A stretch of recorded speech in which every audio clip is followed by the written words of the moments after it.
Okay, there are several things I want to cover in this video, but before I get into any of the current events currently going on with the WWE, want to talk about Ultima Lucha. Ultima Lucha Trace Part 3 happened tonight. Another very good entry into the series. We've got the 2-hour finale next week. I'm going to be so sad when it's over, but yeah, Part 3, another one, they hit it out of the park. There wasn't a match as good as the Mask vs. Hair match or the Hell of War match from the previous 2 weeks, but the entire hour was pretty much just straight action, and really good action all the way through. You had Taya versus Sexy Star in the last Luchador standing match, pretty good match. The commentary was a little awkward because they really, especially Matt Stryker, he really tried to put over Sexy Star as a hero and how honorable she is, and how she always settles her gripes in the ring, and how she always tries to do the right thing and is a just person, which was all very awkward to hear. For obvious reasons, like, yeah, this was obviously taped before Triple Mania, but ignoring all that, I thought the match was pretty good. Sexy Star got the win after both girls fell through 2 tables, and Sexy Star was the first one to get to her feet. Taya, though, I'm going to give a lot of credit to her. She is fearless in there, and she got a legitimate Crimson Mask during the match.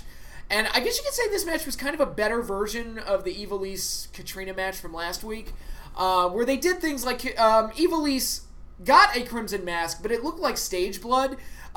This looked legitimate, like Taya legitimately bladed and got some color, which, man, after watching this and her match with Cage a while back, I was like, this girl is fearless. And she's got a First Blood match coming up at Bound for Glory, from what I've heard, and it's like, yeah, she strikes me as the type that would be willing to do something like that, because she'll just do pretty much anything that's asked of her, and you can't ask for a talent better than that. Someone who's just willing to do whatever it takes, and just no fear. I got a lot of respect for her as a performer. She's really good. And again, some people freak out when the women get too violent, and it's like, oh, they shouldn't do that or whatever, but I said it last week, I'll say it again. It's like, look, if they're willing to do the things that the men can do, let them do it. Like, just, come on, level the playing field.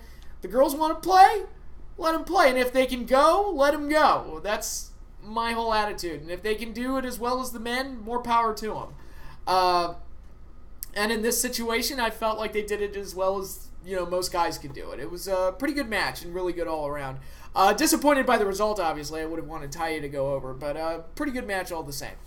Then we got the Trios title match, the Reptile Tribe, Drago, Pindar, and Vibora defending against the makeshift team of the Mac and his 2 partners, The Walking Dead, Dante Fox and Killshot, who were enemies 2 weeks ago in the Hell of War match, but because Dario Cueto is a troll, he decided to make them Mac's partners in this match, and boy oh boy did they look... Dante, his back was all scarred up and everything. They still look really messed up coming out of the Hell of War match from a couple weeks ago. And they look banged up in there. And, yeah, you have a violent match like that, it should have lasting impressions. And that was one of my... that's one of my criticisms of a lot of WWE matches, like they'll do a TLC match or Hell in a Cell or something like that, and the participants will come out the next week, or, the next night in some cases, and they'll be completely fine. And they'll have a match, and they'll act as if, the match the night before didn't have any effect on them. Here, it's like, this match happened 2 weeks ago, and they're still bandaged up, they're still messed up. They probably shouldn't even be in the ring, but, they went out there, and, it ended up making for a better match, just for them going in there injured. The match got a little spotty at points, but the overall intensity was there, and Killshot and Dante Fox, their whole story and them having to become allies all over again, made the match interesting. And you had Vibora, who just acted like a big guy giant, which is always fun to see. I like Vibora. I wish they'd used him more. I'd like to see more of him, actually. But, yeah, entertaining match all around, and the babyfaces won. Mac, Killshot, and Dante Fox ended up dethroning Cobra Moon's Reptile Tribe, and now we have new Trios champions. So you got that little satisfactory title change in there. And then we closed out the show with Pentagon Dark versus Son of Havoc for the vacant Gift of the Gods title. For those of you who don't know, the Gift of the Gods title in Lucha Underground is basically the Money in the Bank championship, where whoever holds the title gets to cash in and get a Lucha Underground title shot. The only caveat being that they have to give Dario Cueto a week's notice so he can promote the match. We didn't see any kind of promotion or indication that the winner of the Gift of the Gods title was going to cash in, but I'm still wondering if they're going to find some way around that. Because it just, I'm looking ahead to next week, part 4. It's a 2-hour show. They've only got 3 matches. It's the steel cage match between Matanza and El Dragon Azteca Jr., the War for the Gauntlet, Jeremiah Crane versus Mil Muertes and versus Cage, big triple threat match, and the title versus career match, Prince Puma versus Johnny Mundo. Puma's career on the line versus Johnny Mundo's Lucha Underground title. Only 3 matches. That's a lot. Or that's not a lot for 3 hours. So either those matches went really long or something else is going on here. And like, we may get a Gift of the Gods cash in. So again, we'll see. And we'll see how they work that in. Or if they work that in, I don't know. And of course, the show's already been taped, but no spoilers. Anyway, so we got Son of Havoc versus Pentagon Dark. I thought it was a pretty good ladder match.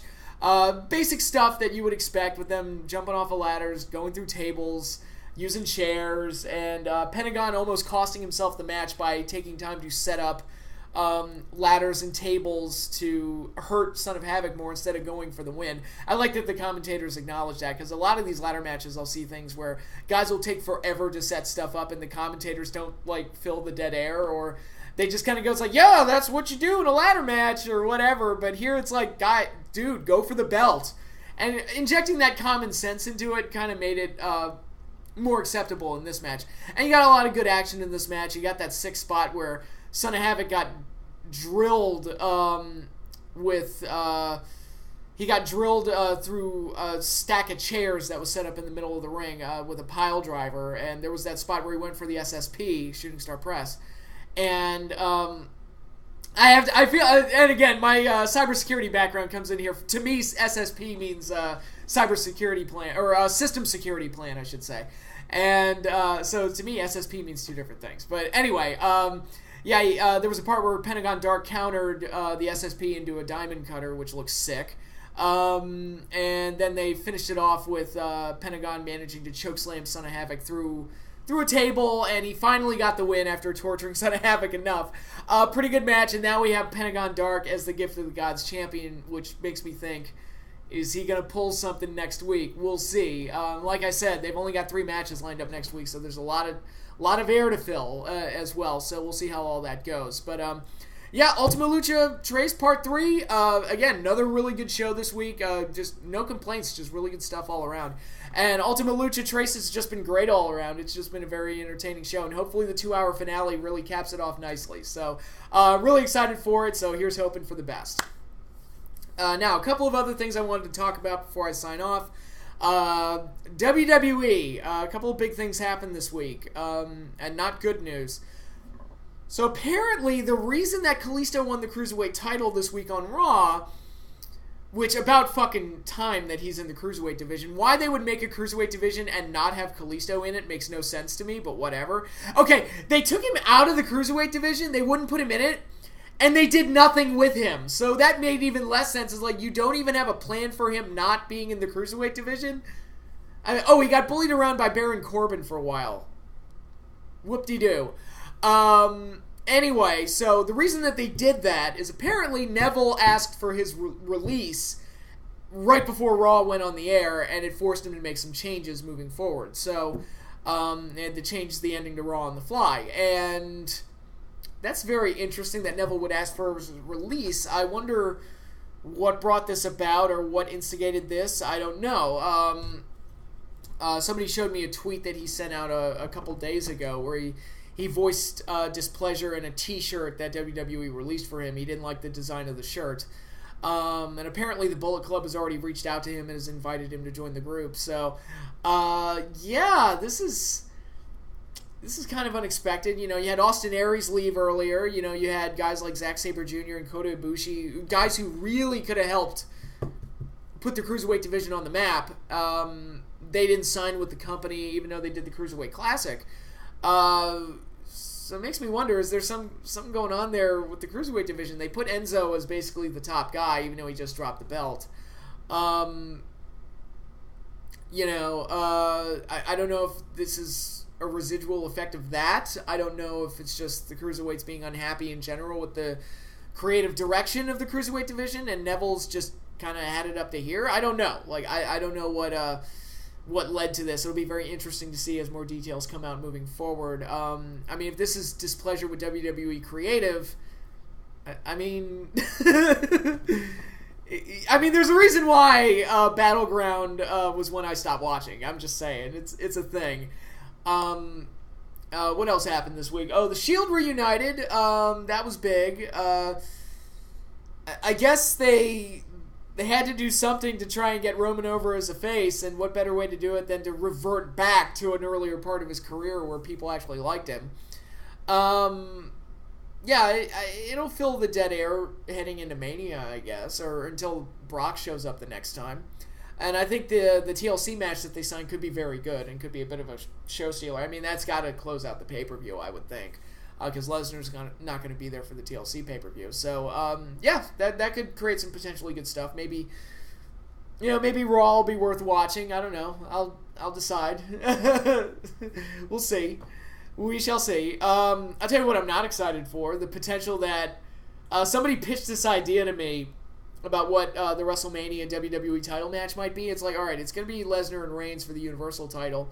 And I think we all want AJ versus Nakamura, but since Jinder retained over Nakamura, we're all suspecting that Jinder's going to head into Mania with the belt.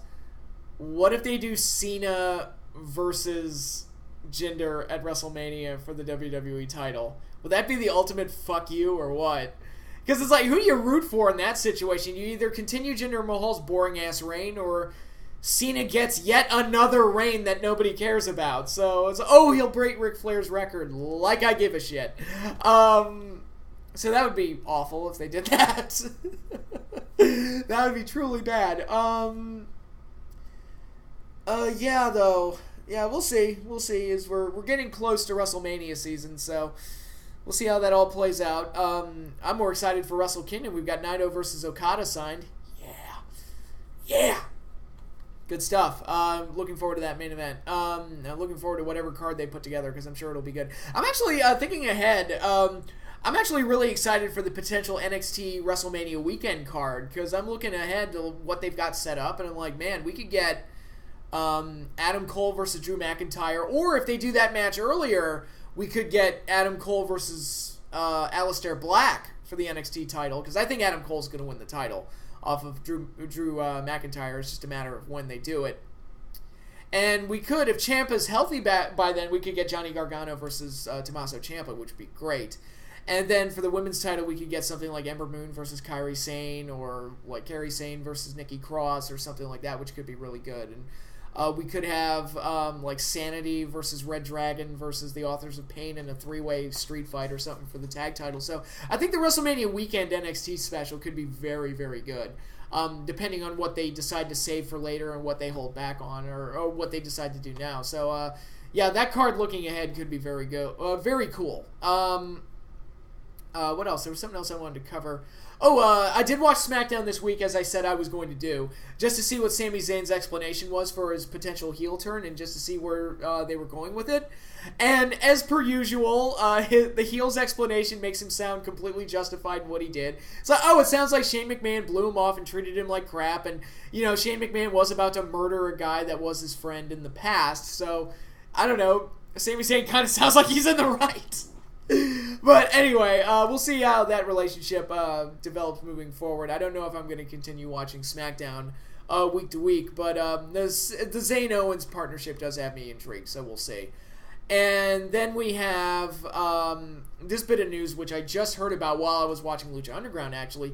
So apparently, Jimmy Jacobs, who was a member of the WWE creative team, who you may remember as a big indie star, from not that long ago. He was really big in Ring of Honor and various other places, and found a gig in the WWE creative.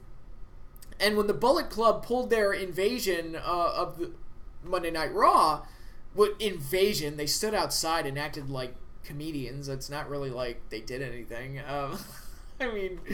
Calm down. But Jimmy Jacobs went outside to have his picture taken with the Bullet Club and posted it on Twitter. And from what I'm hearing today, Jimmy Jacobs no longer has a job with the WWE because of it. I mean, if that's true, that he got let go because of that picture, that is really, really super petty on WWE's part and really paints them as the bad guys here. Like, there's no way you can present that situation where they look good in this. It's like, oh, they got mad because some wrestlers from another company stood outside the arena on their show and one of their guys had their picture taken with him. It's like, oh, we gotta fire him. It's like, yeah, but he's friends with those guys. And they didn't do anything that bad. They just stood outside and acted like, you know, funny jackasses. It's like, come on, guy. Come on, Vince, says the guy who approved DX rolling up to WCW in a tank or whatever the fuck. You know, not a tank, but you know what I mean. Like, you know, he doesn't like it when it's done to him, and he's going to flip out at any of his employees that thinks it's funny. I mean, is that what's going on here? I mean, I knew Vince was petty. I mean, I did a whole video on the Denver Nuggets episode of Monday Night Raw, and if you don't believe that Vince McMahon is petty, go watch that episode of Raw and tell me I'm wrong. But it's just, I mean, if Jimmy Jacobs really did lose his job over this, that is really unfortunate, really sad, and really, really super pathetic on WWE's part, in my opinion. So, just wanted to give my 2 cents on that. We'll know more as the details come out, but that's just really, really dumb and really, really, really unfortunate for Jimmy Jacobs. Hopefully, we're just assuming the worst here, and there's more to it than that, or maybe it was a mutual split. Who knows?